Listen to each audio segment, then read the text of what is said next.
You're listening to episode number 40 of the Play Your Position podcast.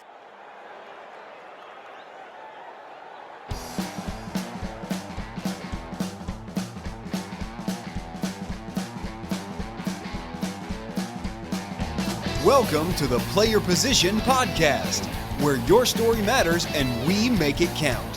Here's your host, Mary Lou Kaser. Let's get started. Kick off, move the chains, and touchdowns. Welcome to the Play Your Position podcast, where we take amazing conversations straight into the end zone. I'm your host, Mary Lou Kaser, and this is the podcast that features conversations with and about people who show up and play full out each and every day. They are the people you admire: entrepreneurs, writers, artists, musicians, parents, teachers, athletes, adventurers, and their stories give us a glimpse into what it means to be human. My goal for each episode is to introduce you to fascinating new people, new ideas, and inspire you to keep playing full out in your life's work in order to make a difference. As always, details about each episode can be found over on the Shownotes page at my website, playyourpositionpodcast.com. Hello, everyone. I'm super excited about introducing you to my guest for today's show, Aaron Walker. Aaron, are you ready for kickoff? I'm ready. Let's kick it off. Fantastic. Businessman and life coach Aaron T. Walker has inspired many through his leadership, mentorship, and consistent pursuit of excellence. He enjoys helping others and believes experience is a great teacher. 35 years of entrepreneurship and marriage have given Aaron a wealth of experience, and he continues to reach new heights and broaden his perspective of the terrain by examining his experiences and growing from them. So Aaron, again, welcome to the show. We've given our listeners today a little snapshot of who you are, but we're just going to jump right in because it is game day and you are suited up and ready to take the field. So would you please share with listeners what a typical game day is like in the life of Aaron T. Walker? Well, sure. Thank you, first of all, for having me on your show. It's an honor, and I really appreciate it.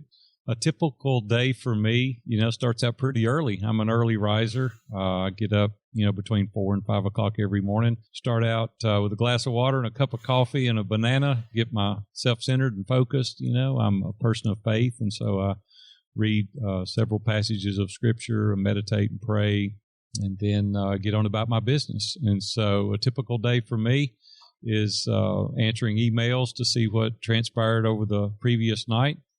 I coach one-on-one. That's my primary practice, is coaching men. View from the Top is the name of my company. And so I'll do 2 or 3 coaching sessions daily, either on Skype or by phone or in person. And I'm writing 2 courses right now. One's called Steps to a Productive Day, and one is called How to Live a Successful and Significant Life. And so I'll go through that process, and I do marketing. I have 2 full-time assistants that do ongoing marketing. So we'll meet, decide the process for the day, what we would like to accomplish, and then we'll repeat that the following day. I try to reserve Thursdays and Fridays for writing. I enjoy writing blogs, and I'm writing a new book right now called An Eagle's View, and maybe later in the interview I can share a little bit more about that with you.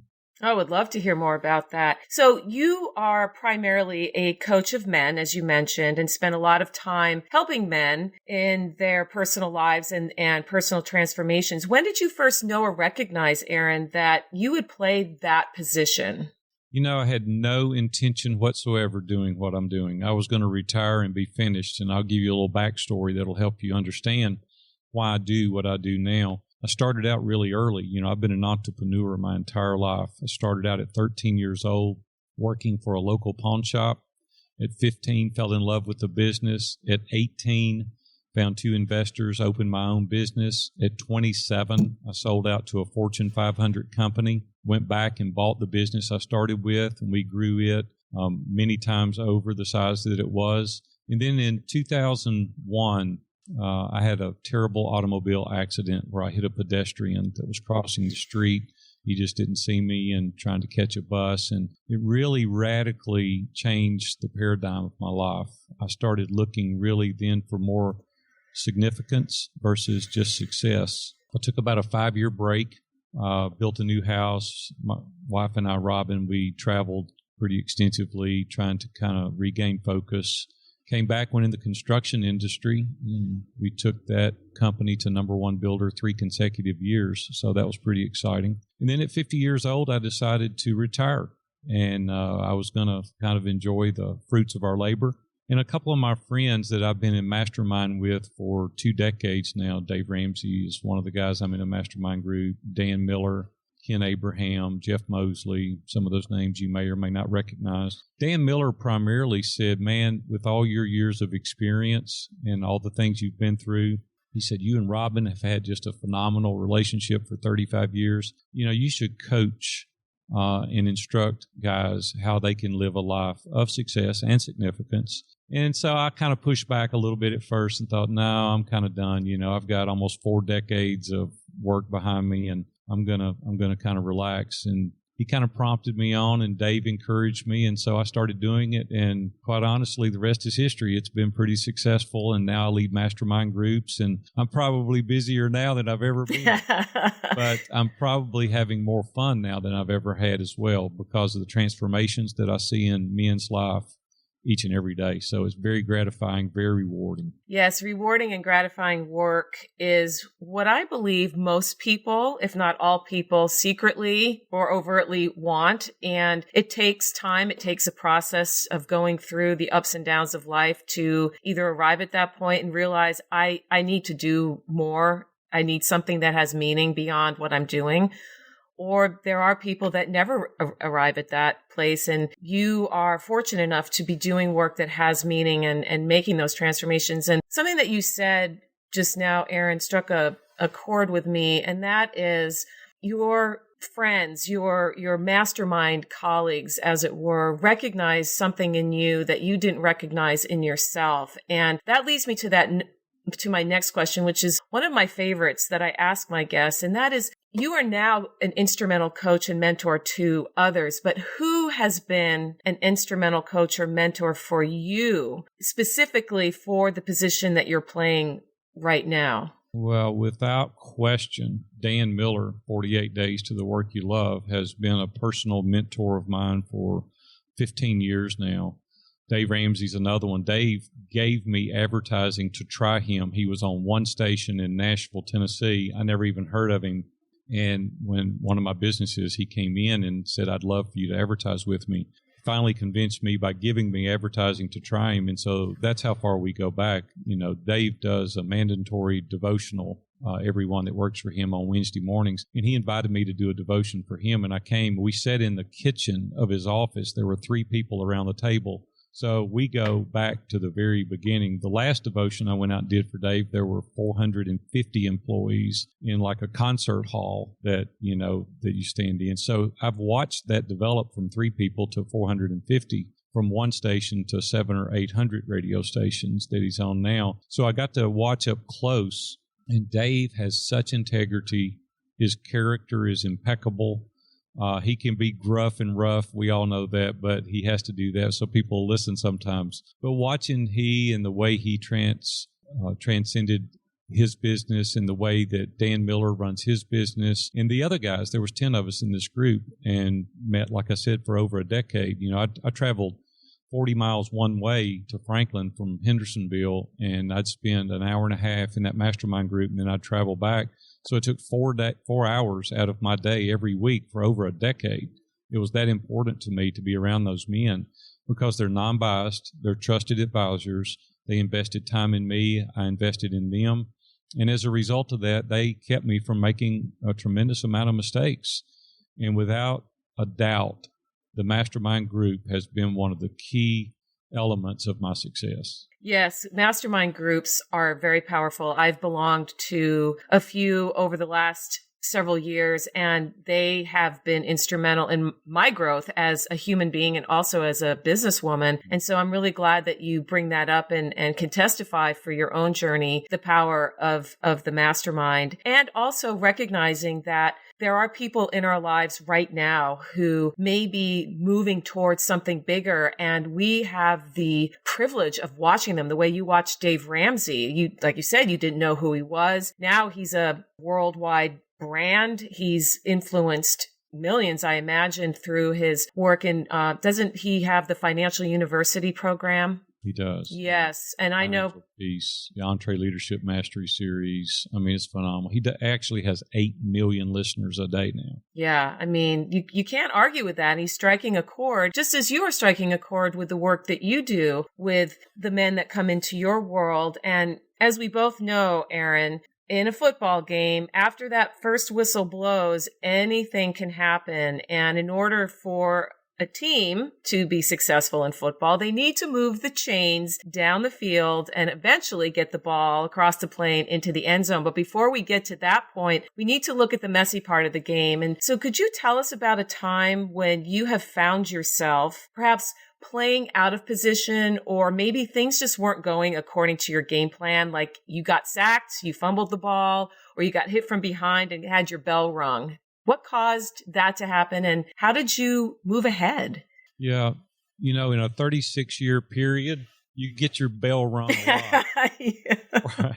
There's a lot of fourth downs and 16 yards to go, when you're in business for yourself over that long a period of time. Some of the places that I found myself getting distracted and where the mastermind group can kind of pull you back in is we all want to chase the shiny objects. The squirrel runs over here and you want to chase and you want to go over here. Greg McCowan wrote a great book recently called Essentialism, and it helps you to discern the non-essentials from the vital few things that we really should be paying attention to. And I guess where I really got sacked is when I went against that, when I tried to do something that I wasn't qualified, when I didn't have the trusted advisors, when I had things that I wanted to do because of the allure of the profitability, and I didn't do my due diligence. I didn't take the time to enlist professionals in that arena. Normally, I'd get my bell rung pretty good doing those kind of things. So I would just say, slow down. You can't do everything. I'd rather be an inch wide and a mile deep than I had be an inch deep and a mile wide. So there's only a couple of things that we can really do well. And I would encourage people to niche down, because if you're talking to everybody, you're talking to nobody. Mm-hmm. And so you need to really niche down into a market, whatever that is. I was in the pawn shop business and retail for 27 years. I was in construction for 10 years, but I tried not to do multiple things simultaneously, because it's a myth that we can multitask. You can do much better with intense focus of time on one particular item, object, or some profession.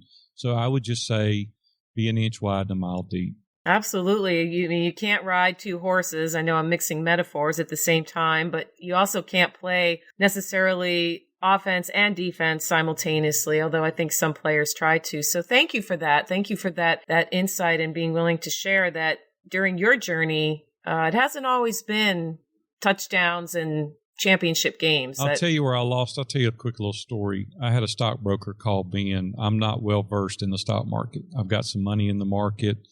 I'm a real estate guy. I like money in real estate. But this broker called me and he said, "Hey, you got this cash land here.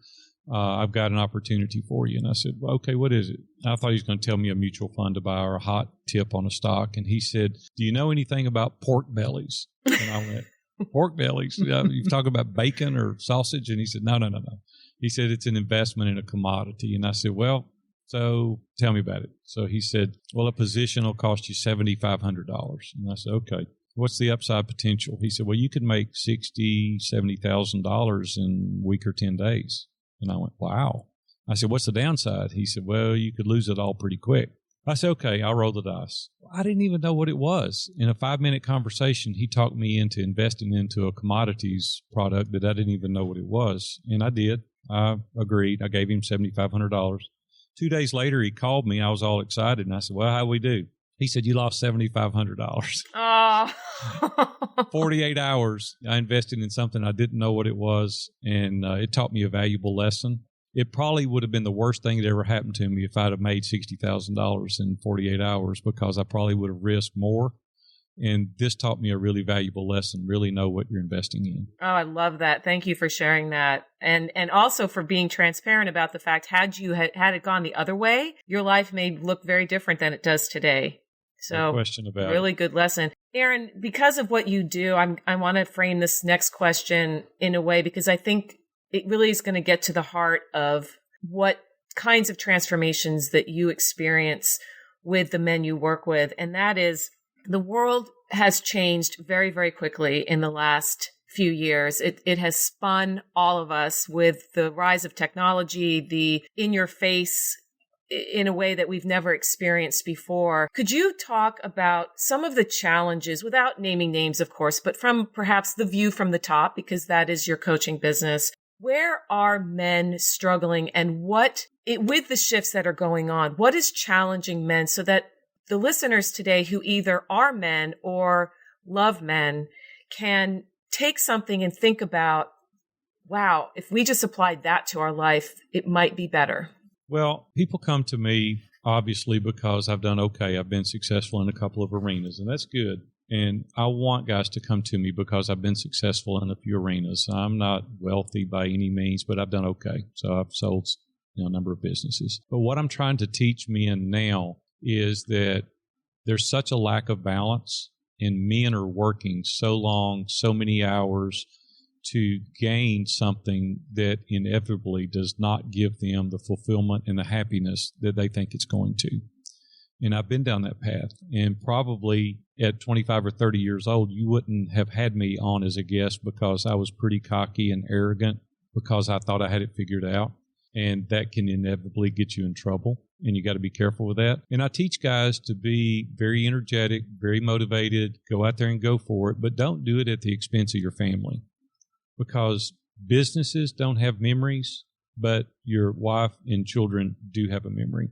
And they're going to remember that you weren't there for these particular things because you were chasing your dream. You were trying to chase another dollar. And so what I've tried to do is to teach men there is a semblance of order that you can do things, and there is kind of a balance, and there's never going to be perfect balance. And I teach guys to embrace that tension, because if you feel like you've got it all together, there's probably something running off the road. And so embrace the tension, because if you do, you'll try to do the right thing even more. And a lot of the things that men are doing is they said, if I can just make $10,000 more, if I can just make 50,000 more, if I can just get a house with 1,000 more square feet, if I could just have a little newer car, and they continually move the bar. And I'm teaching guys to be content in every circumstance and situation in your life, not complacent, because there's a big difference in the two. I love to make money. People say, oh, yeah, it's easy for you to say. You've made money. And people say often, and I hate this, they'll say, oh, money doesn't really matter. Well, they're a liar. You just need to run and go the other way. Don't listen to those guys' advice, because it does matter. I can't stand for a wealthy person to say money doesn't matter. Well, no. Well, give me yours, or give me the service you're doing for free if it doesn't matter. It does matter, but it's not the primary aim. It's not the primary focus. And I want to teach guys to go to work so that they can have a life. I don't want them to go to a place where they call it their life. And so I'm helping men to discover that, because at the end of the day, you want to be sure your ladder is propped against the correct wall. Because my dad used to tell me, be careful as you climb that corporate ladder and the people you pass, because if you fall, you're going to pass the same people coming back down. And you just need to intentionally live life on purpose each and every day, whatever position you're in, because happiness is a choice. It's not a trait.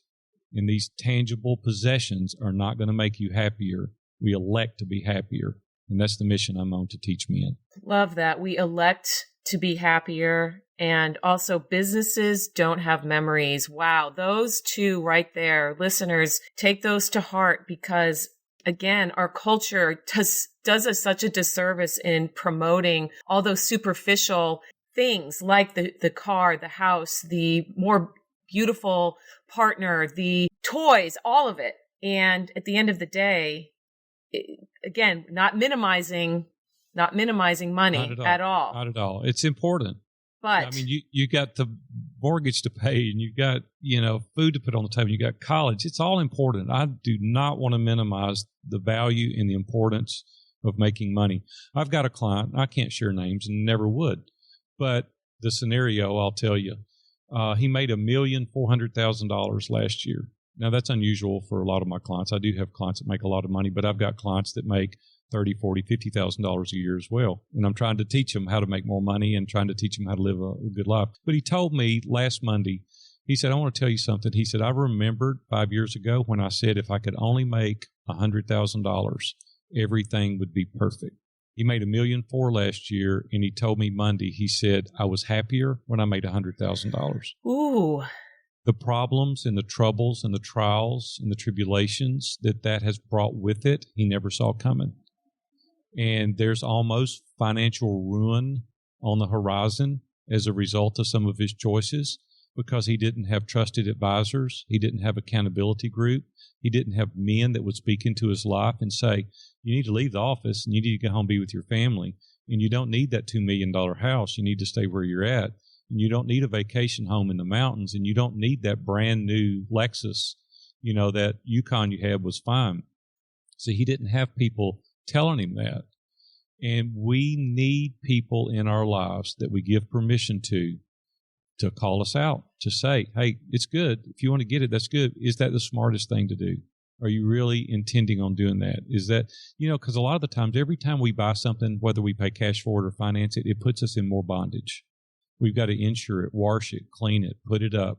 Hope no one steals it. Hope no one scratches it. There's got to be a place for it. You got to sell it, recover your money. Is it an appreciating asset or an appreciating asset? So I'm just saying there's so many variables, and I want people to count the cost. Another one of my clients had a mobile home. He traveled around and he didn't go much. And I asked him, I said, how many times last year did you use that? And he said, well, we used it for a week and then we used it for a weekend. I said, over what period of time? He said, a year. So what'd you get for that? He said, $50,000. I didn't say anything about it, but I went home and I wrote a blog.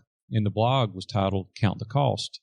And I put in there $50,000 he paid cash for it, but there was a loss of revenue as a result of putting it in the camper. At 10% a year, now we got $5,000 a year in loss of income.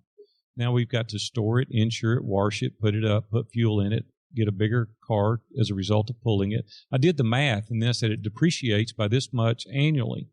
And so at the end of the day, I wrote the blog, and I said he stayed at the KOA, and it cost him $1,150 a night. I hope you enjoyed your stay.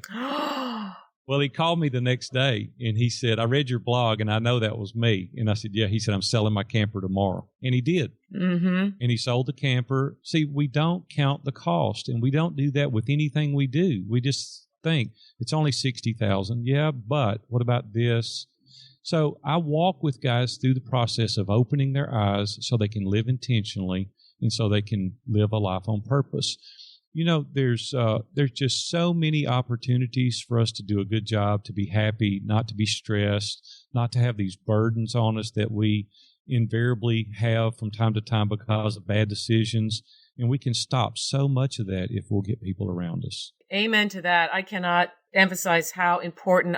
You just said so many things there, and I'm just sitting here thinking how valuable your insight and wisdom is, and how fortunate the men who work with you are to have you hold them accountable, teach them how to look at life from a different perspective so that they make better decisions and don't fall into the trap of being basically handcuffed to a camper or a set of jet skis or a home in the mountains or whatever it may be. Right. So speaking... One of my young clients, I want to tell you this real quick. We'll just extend the show for 2 hours. We'll just tell you. That's right. That's right. This is a 2-hour game.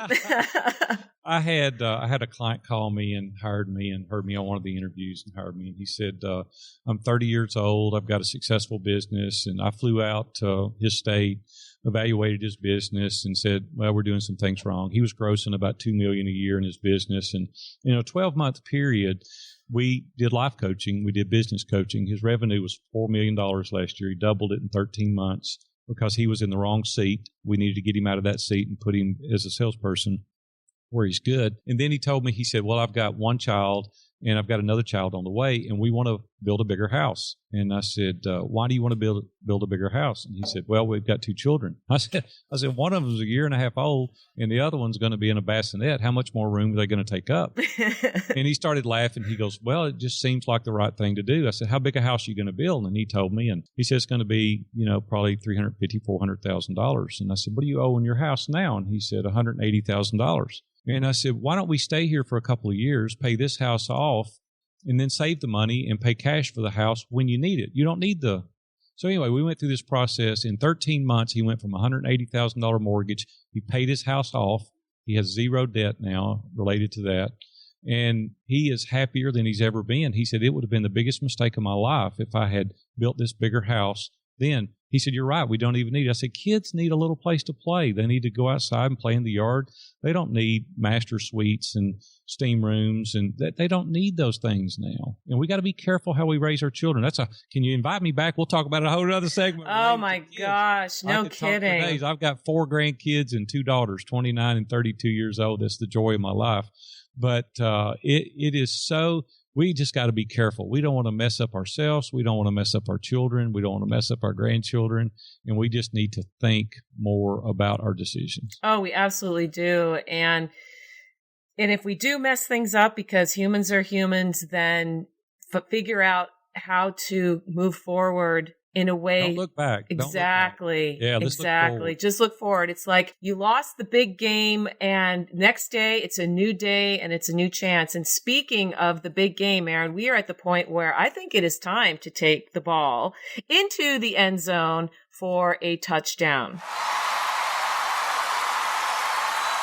You are in the red zone and there are less than 30 seconds left on the clock. You are down by 4 points. It's third down and it is now or never. Tell us a story about a time when you overcame this obstacle and ran the ball into the end zone for that game-winning touchdown.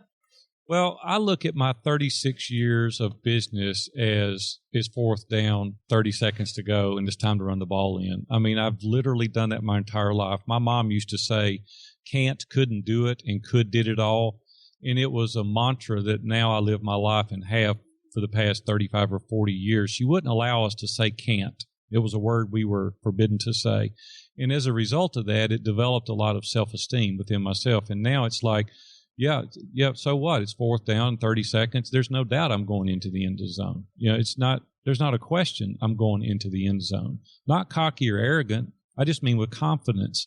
And I think we all need to run our businesses that way. It's like, put your head down, take off running. Nothing's going to stop you. And can't, couldn't do it, and could did it all. And if you'll have that mindset in your business now, regardless of what it is, the problem is we don't want to delay gratification.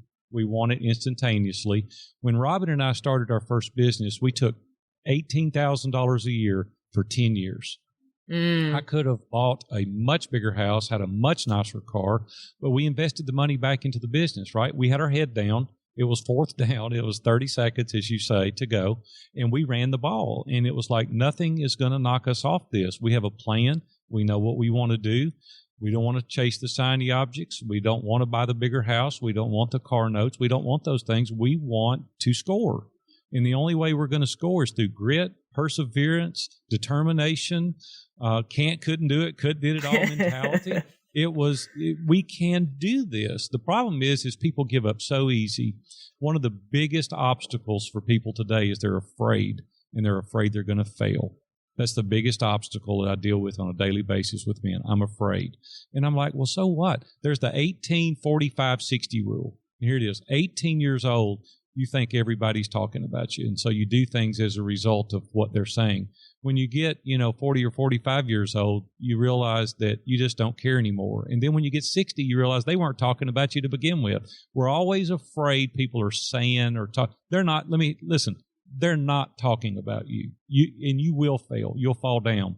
And when you do fall down, you've figured out a way not to succeed at that. See, success is not in failing. Success is in not trying. And I told my girls their whole life, I said, hey, you may fall down, but I don't want to lay in bed at night and think, could I have done it? I may not do it, and it may end up being a failure, but it's not because I didn't try. And I tell men to fear missing an opportunity more than they fear failure. If you'll do that, you'll succeed in life. Fear missing an opportunity more than you fear failure. Beautiful. That is definitely a key offensive strategy straight out of your playbook. And as we bring this conversation to an end, Aaron, are there any couple other key offensive strategies you'd like to pass on? You've shared so much today, but just a couple of tips that people could really walk away with? Well, maybe I can even help your listeners a little further. There are 3 documents that I use every day, and I wrote these documents. The first one is called personal assessment. And we got to discover who we are, right? We got to look deep. You got to get alone and you got to get honest. And you got to say, what is my identity? What is it tied up in? What are my ideals? What is my faith? What are my relationships?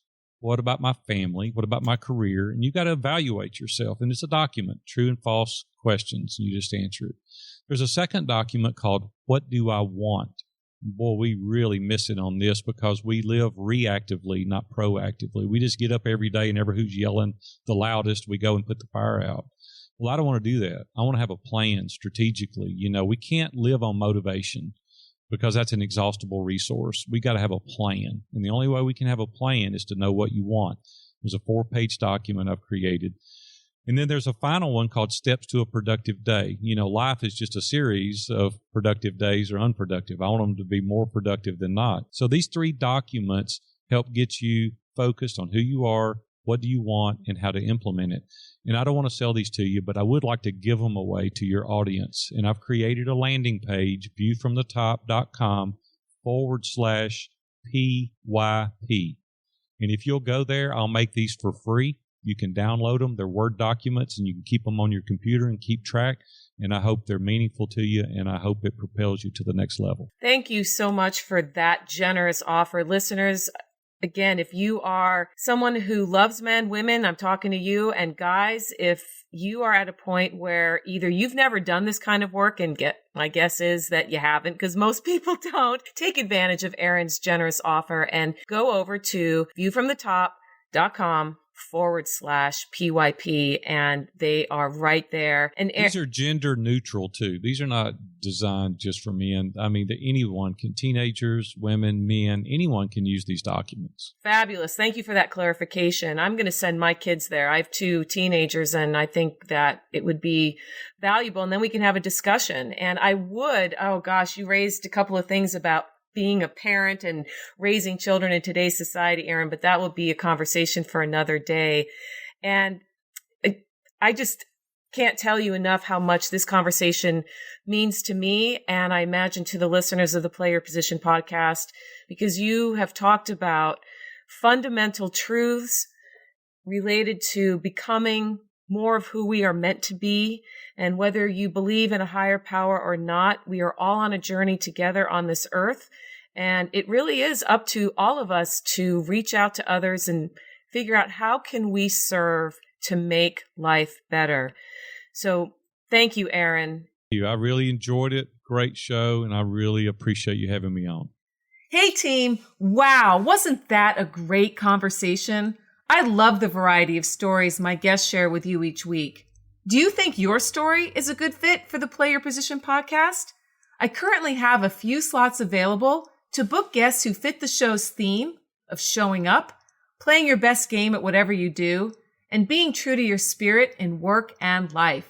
If this sounds like you or someone you know, there's a nomination form over on playyourpositionpodcast.com just to the right of the latest post.